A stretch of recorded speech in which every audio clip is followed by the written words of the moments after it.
Hello, this is Waswo X Waswo coming to you from Udaipur. And I really had wanted to be in Delhi today for the Delhi Contemporary Art Week, but because of COVID and the checkpoints at the border, it became impossible for me to do. Anyway, I want to give a big thank you to the Delhi Contemporary Art Week, to Bhavna Kakkar and Renu Modi for exhibiting us at the event and for inviting me to speak here. So to get into it, I'm just going to share my PDF and we will start talking about this. Okay, here we go. I'm talking about recent works today. I'm not talking about collaborative processes or anything because I do that all the time. It gets rather dull, so I just want to talk about works. So the first thing I'll be talking about is a suite of 8 miniature paintings that we made that was called Dreams of the Nayaka. This is not on display at Beginner House. It's actually already sold, but I thought it was worth going through. Um, the Nayaka genre of miniature painting, and this is one from my collection, it's Pahari Nayaka, deals with the heroine. The Nayaka is the heroine who goes out and risks herself traveling through the night, through bad weather, snakes and demons, whatever, to meet her lover. And there's normally 8 genres of these Nayakas. So I decided to do the same thing. I worked with my usual collaborator, our VJ, who paints with me, and Shankar Kumawat, who does the border work. And together we made this beautiful suite. So in the first one, you can see me pining away for my lover, which is a typical image in Nayaka paintings. The second one, also typical Nayaka paintings, I'm getting my shower done, preparing to go out and meet my lover. Um, in the third one, it actually relates very much to the first one that I showed you that was in my collection.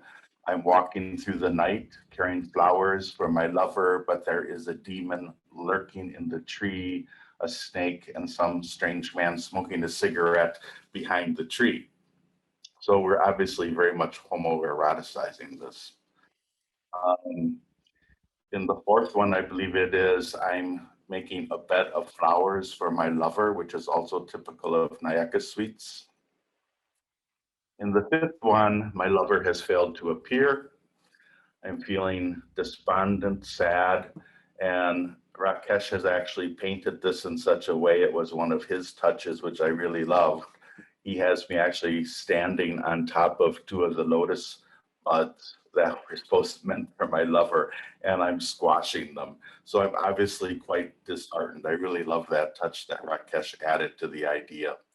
Um, Now this is probably the central part of this suite. It's where I'm leaning against a tree. I'm obviously crying. I'm very, very sad. And you see 2 people. Now, one is my actual partner, Thomas, who now lives in Bangkok. And he's out there in the jungle, sort of groping an Indian man.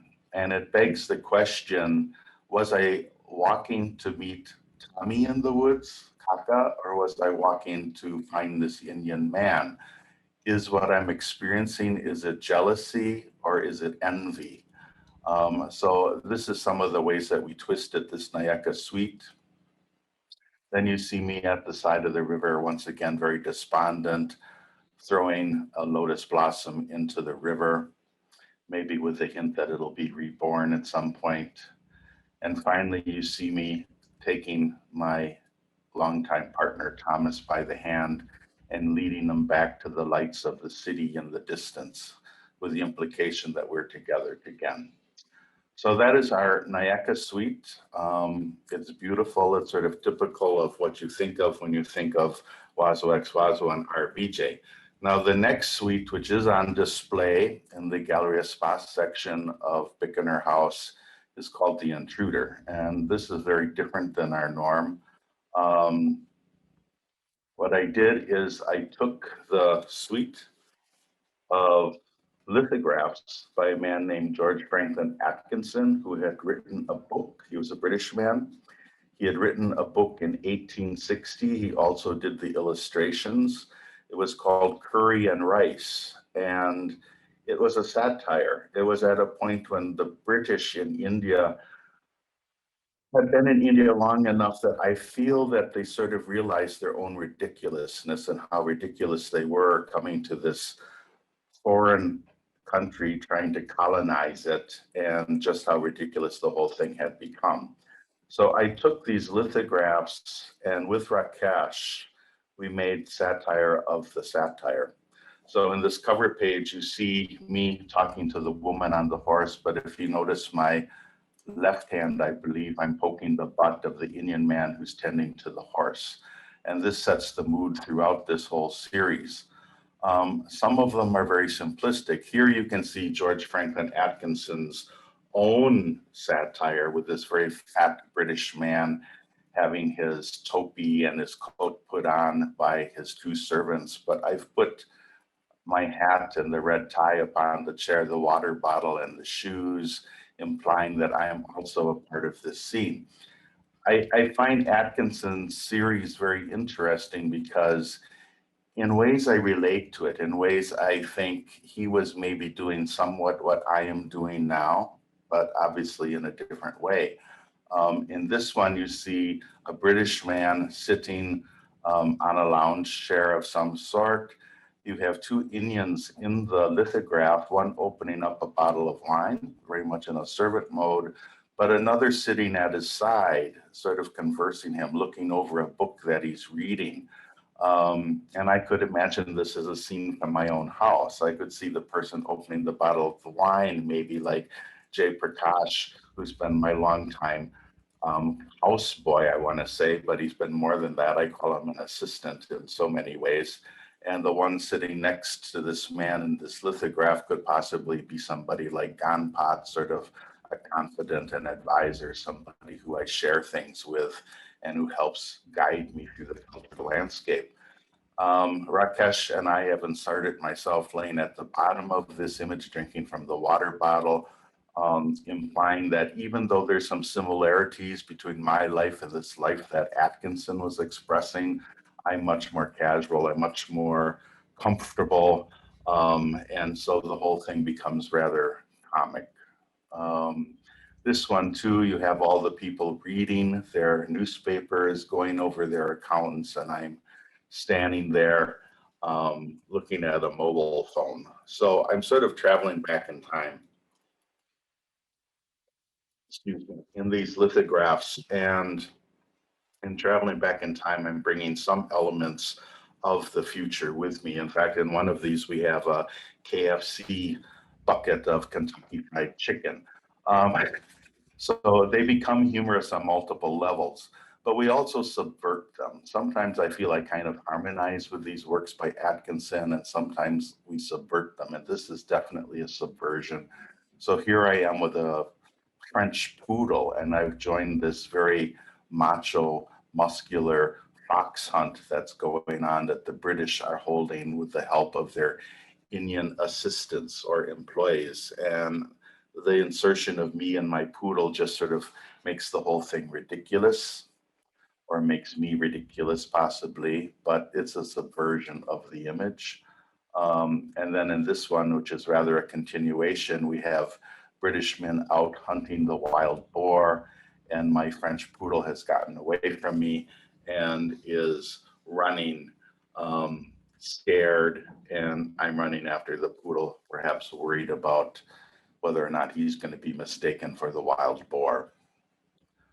Um, some of these become rather poignant if you look at them sequentially.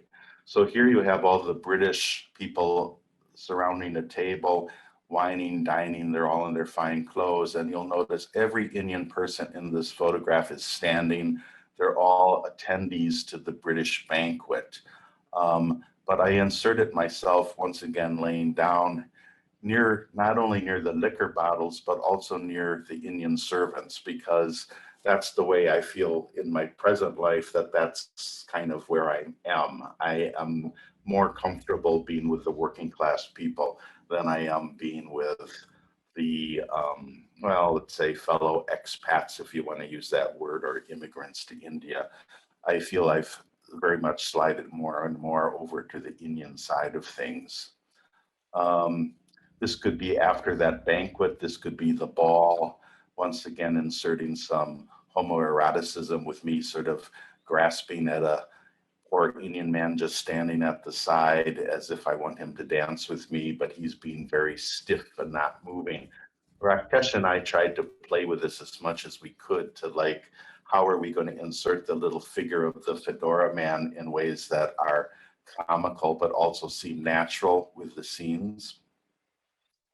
And then in some of them, I found Atkinson's lithographs actually not to my taste. In fact, I would say almost racist. So in this one, the original title of this that Atkinson gave it was Our Agriculturalist. And it seemed to me like he was making fun of the farmer, which very much goes against my grain, because if you look at our entire body of work, I always make fun of myself. I don't make fun of Indians in any of our work. As far as I can recall, I never make fun of Indians, but I will make fun of myself within the Indian context.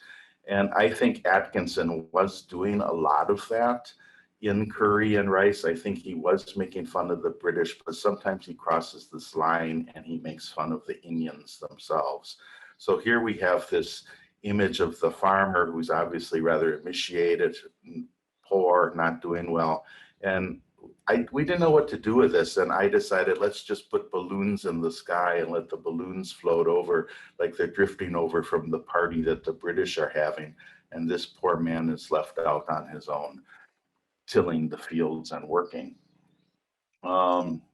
In this Atkinson print, and I'm not showing you all of the 20, there's actually 40 in the book, but there's 20 in our suite. I actually found a man that looked somewhat similar to me, and he's the man on the right. I inserted myself on the left, and this is apparently some sort of tax collection department or something. And the man who's at the table is probably offering to pay a bribe of some sort. But once again, finding myself within these prints of George Franklin Atkinson and subverting them in ways and playing with them. And then, of course, more contemporary sensibilities. Here you have the tiger hunt, and I have inserted myself between the man with the gun on top of the elephant and his bearer and the tiger itself. And I'm holding up my hands like, don't shoot. And then in the next image, you see me being carried away on top of a wagon. Everybody's rushing. I'm clutching my chest almost as if I have been shot and possibly I'm being rushed to the hospital. So yes, it's Waswo as martyr. But you do have to remember that in all of these lithographs, I don't really think of this character anymore so much as myself. I often think of him as his own man. He's become his own everyman, is his own character. So anyway, the series ends, and I've skipped many in the series in this presentation. The series ends with me floating in a balloon and looking down upon this town. It was an imaginary town that Atkinson had created, which was called the town of Kebab. It was a hill station for the British, supposedly, in the book Curry and Rice. And I'm just looking down upon it with a telescope. And that's basically what we were doing when we made this series. We were looking down at this imaginary town of Kebab that George Franklin Atkinson had created and trying to figure it out in our own way. I mean, there's a lot of years between 1860 and 2020, which is when we did this. Just trying to figure out what exactly was going on in this imaginary town. What was Atkinson thinking as he created these? How were they poking fun at the British? How were they poking fun at Indians? How much were they poking fun at society in general and the whole ridiculous nature of it? And so I think I saw a lot of my own work I saw in Atkinson's work, although once again, I think my own work pretty much always makes fun of myself, not the larger society. So the next series I want to talk about, and the last, is on view at the Latitude 28 section at Bickener House, and it's called A Visitor to the Court. This is our most recent work. This was all done this year, actually. in 2021 out at the studio in Varda. And what I'm playing here is I'm taking a cue from William Dalrymple's White Moguls. Excuse me, my throat is very dry. I get very parched here in Rajasthan at this time of year. Um, Basically, I wanted to do a little time travel again, go back into time. We made these fancy courtly robes and this puggree that I wear. And I wanted to imagine that I've gone back in time and I'm a foreigner, I'm a Ferengi visitor to not really the Mughal court. I'm imagining this more as the Biwari court in Udaipur, because the Biwaris also adopted sort of this Mughal costuming. So I think it fits. And as you can see from the background, you have Jagmandir there in the background, which is definitely sets it in Udaipur. Um, but you can see initially I'm acting as sort of the tourist. You know, I might be back in time, but the response is the same, sort of in awe of things, sort of juggling things, looking at everything through these little antique binoculars, trying to figure out the situation. Um, and once again, I'm doing the same. And of course, the Indian onlookers, you know, the Desi people who are living here, and maybe are members of the court, um, you know, they're taking note of this intruder, once again, an intruder into their space, trying to figure out who and what he is. And I should say right away, when I talk about the court, um, here's another one where I'm kind of just in awe of everything, I would say. And I'm sort of like, oh, look at all of this I seem to be saying. And maybe I'm feeling more comfortable. Now I'm sitting in a chair. Now somebody is offering me wine. Obviously, I've sort of ingratiated myself somewhat into the court, which begs the question, what is the court? Is it an actual Miwari court or Mughal court? Part of my idea behind this was actually thinking of the court as the art scene itself, because I've become a bit of a foreign Ferengi intruder into the Indian art scene. In many ways, I've been accepted. There's a coterie of people who don't accept me still to this day. But I do largely feel accepted within the Indian art world. So the court might be the court of art world elite, let's say, and I'm trying to find my place within it. Um, the intruder, sort of the visitor to the court, I should say, starts to become less and less of a tourist. He starts to become contemplative and start to think about his position and where he is and what he's seeing and the culture that he's immersing himself within. Um, and I should mention right away, these photographs are painted by actually three people. There's Rajesh Soni, my longtime collaborator, who's hand tinting the backgrounds. And then there's also our Vijay, my other longtime collaborator, who is painting in details such as these Haratota, the green parrots. And then there's also Dalpat Singh Jinger, who's been our assistant for about 5 years. He doesn't get mentioned a lot, but he does a lot of work. And he's also painted quite a bit in some of these grasses and things you see on the bottom. This is largely Dalpat's work. So there's three artists involved, and we talked about it, and we decided we would exhibit them solely under my name this time because crediting three artists becomes difficult. Although on the back, you'll find the signatures of Rakesh and Rajesh on the back of these. Um, Here I am once again in the court. I'm sort of in a meditative state, I would say. This almost gets trippy. Perhaps I'm enjoying some opium or some ganja, but there's also this feeling that the nature is coming inside and realizing the connection that the court itself has with the surroundings. You cannot separate the court or the palace. If you want to talk about it figuratively, you can't separate it from the wider environment that we all live in. And so that's part of what I'm expressing here. I get comfortable. I get comfortable within this new scenario.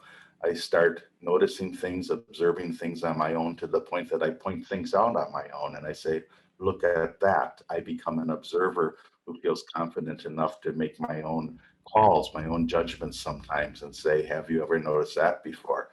And obviously, in this particular image, I'm pointing to something that the other man with the long beard has not noticed, or maybe is aware of, but maybe hasn't seen it in quite the same way that I have. So it becomes an interplay, and there's sort of this growth of the character as we go along. Um, Here I'm playing with the notion of photography itself, because now we're showing the white edges of the backdrop as it hits the grass at the bottom of the picture. So, it obviously seems like a constructed photo. And, that whole play of um, elites of wanting to be photographed with books, which continues to this day. I mean, it's an old trope in photography, the elite person photographed with his books happens today. If you look in almost any magazine or newspaper, anybody who wants to be perceived as an intellectual always poses with his book. So this we've done sort of over the top with many, many books. And I'm actually looking at my first book, India Poems, with this expression sort of aghast. I'm rather aghast of what I have written or what I've photographed. And obviously there's an implication that some maturity has happened. And when I look back now, I realize that I've come a long way, and perhaps I'm a little ashamed of what came prior to what I'm doing at this point. Ashamed might be too hard of a word, but uncomfortable maybe. So anyway, I have become, now a part of the court, and this is a much more formal portrait. And the emphasis is again on that whole process of photo making. Um, and I look sort of mock sincere. I mean, there's certainly a sincerity in this photograph that is lacking from the others, yet at the same time, it's comical because of the size of the book that I'm holding, and perhaps the expression on my face and the way my hand is draped over that pedestal. Um, but I seem to now feel like, okay, I'm here, and maybe I'm here enough that people in the court are now photographing me as a member of the court, if you want to say it that way. So anyway, I'll end on this one. And this is the way I often feel in my life in Udaipur. I feel like I'm very much in a very special place that I dearly love. And I feel I've become very much a part of it. Just I feel like I've been honored to become a part of the Indian art scene. And yet you can see in the lower level, you can see a white picket fence and two pink flamingos, which imply that I've never been totally able to shake off my Midwestern American roots. The picket fence and the plastic flamingos are very, very American, of course. So it's a funny image, but there's also some poignancy here. It's like I've become a part of this place, but I'm always just a little bit tied to my homeland still. So that's my presentation, and I hope you enjoyed it. Obviously, we went through a lot in a very short time. I hope I kept it within the 20 minutes. And thank you a lot for listening, and I hope you have a good conversation about this. Goodbye.